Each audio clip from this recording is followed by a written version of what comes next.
রাত তখন বাজে প্রায় ৩টার মতো।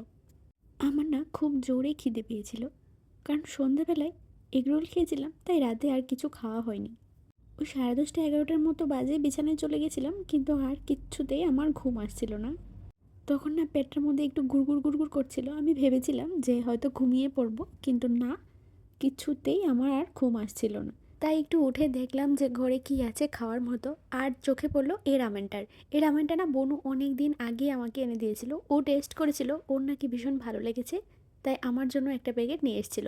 বলেছিল যদি আরও ভালো লাগে তাহলে আরও কয়েকটা এনে দেবে। যাই হোক, এখন আমি এটা বসিয়েছি, কারণ খেতে তো হবে, ভীষণ খিদে পেয়ে গেছে আমার। জানো তো, বিয়ের আগে না এমন একটা দিনও বাদ যায়নি যে আমরা রাত্রে না খেয়ে ঘুমিয়েছিলাম। যতই ভারী টিফিন খাই না কেন, রাত্রেবেলা বাবুর সঙ্গে একটু ভাত খেয়েই ঘুমাতে হবে।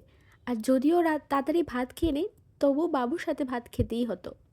এখন তো এই দিনগুলি খুব মিস করি, তখন না ভীষণ বিরক্ত লাগতো। এখন এই জিনিসগুলি খুব খুব খুব মিস করি। তবে এমন না যে এখানে আমাকে কেউ জোর করে না খাওয়ার জন্য, এখানেও অনেক জোরাজুরি করে। এক এক সময় আমার নিজের বিরক্ত লেগে যায়, ক্লান্ত হয়ে যায় আমি ওদেরকে না বলতে বলতে।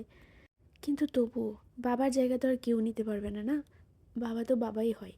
আমি না আগের দিনগুলি ভীষণ মিস করি। যদি আবার সেই আগের দিনগুলো ফিরে পেতাম। যাই হোক, অনেকটা আমি ইমোশনাল হয়ে পড়েছিলাম। আর এখন কিন্তু ঘড়িতে প্রায় ৩টার মতো বেজে গেছে, আর আমার রেমেন কিন্তু রেডি হয়ে গেছে।